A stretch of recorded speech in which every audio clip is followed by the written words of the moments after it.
this video, we are going to show you some highlights from our recent visit to the Booker T. Washington National Monument in the hills of Hardy, Virginia. We've not monetized this video, so if you see any commercials, they were placed here by YouTube, not us. We just want to share this important monument commercial-free with our friends and viewers. We can return to capitalism with our next video. This monument sits on the land where Booker Taliaferro Washington was born a slave in April 1856. The Visitor Center has some cool exhibits about his life, but a good place to start is in the theater, where there is a 13-minute video called The Measure of a Man, where you can learn a bit about the man this monument honors. It features Washington's great-great-grandson portraying Booker T. Washington. Once the video ended, we walked through the exhibits, which were about Washington specifically and slavery in general.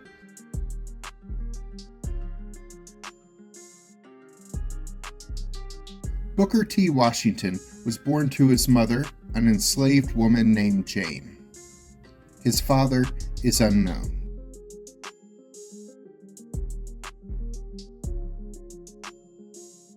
Even though he was a child, as a slave, Booker still had a lot of work to do each day. The exhibits here communicate the many difficulties that a child in slavery would have had, including manual labor, that would have been difficult work for adults to do, but much more so for a young child. In his biography, Up From Slavery, Washington talks about his days being full of labor from his very earliest remembrances in life, as well as how he and his siblings just had rags to sleep on a dirt floor, no beds, and they usually had very little food to eat. It was often worse for adults who would be harshly treated at times and sometimes even severely beaten. We see the results of such abuse here in this picture of the back of a slave who escaped and joined the Union Army in the Civil War. When Booker was 9 years old, a man arrived at the plantation and stood up next to the owner's family in front of the 10 or so slaves who lived there and read a speech that was probably the Emancipation Proclamation. His mother bent down to explain to Booker and his siblings what was happening, with tears of joy running down her face.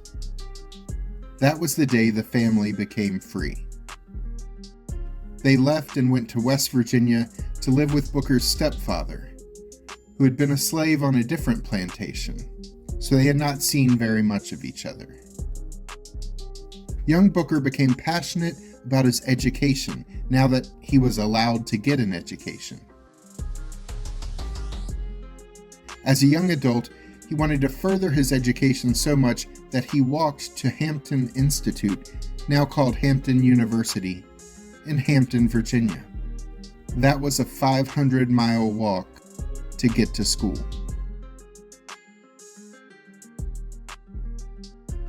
We're going outside here to see the 1/4 mile historic plantation trail. There are some farm animals and crops out there. We'll show you some of the buildings along the trail in a moment.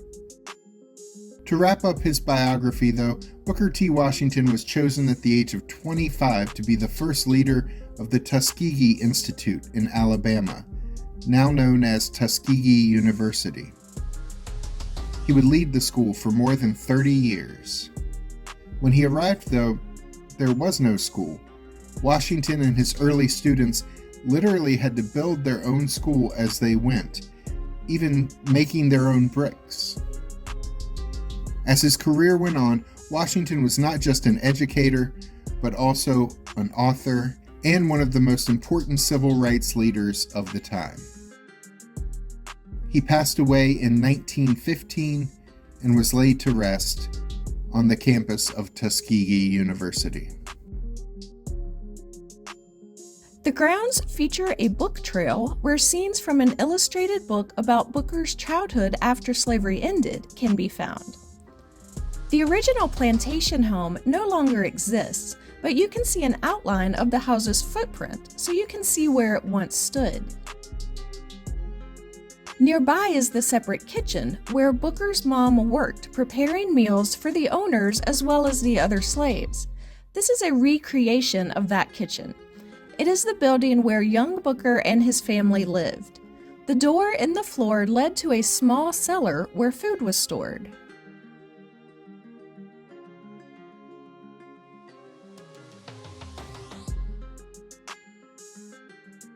Nearby, there is a smokehouse on the property. A short walk away, there's also a blacksmith shed you can go see, as well as a tobacco barn. There's also a corn crib and stables for the animals, which we saw. It is our understanding that all these buildings are recreations that they tried to make accurate for the period. Back in the visitor center, we checked out the gift shop and bought a book of speeches from Booker T. Washington, as well as a Christmas ornament. There are a number of cool souvenirs to look through on your way out.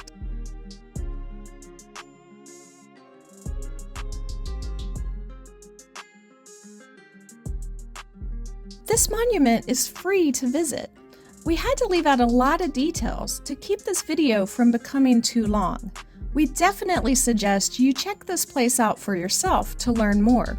If you can't get to Virginia to see it in person, we suggest reading the book Up From Slavery, which you can find to read online for free.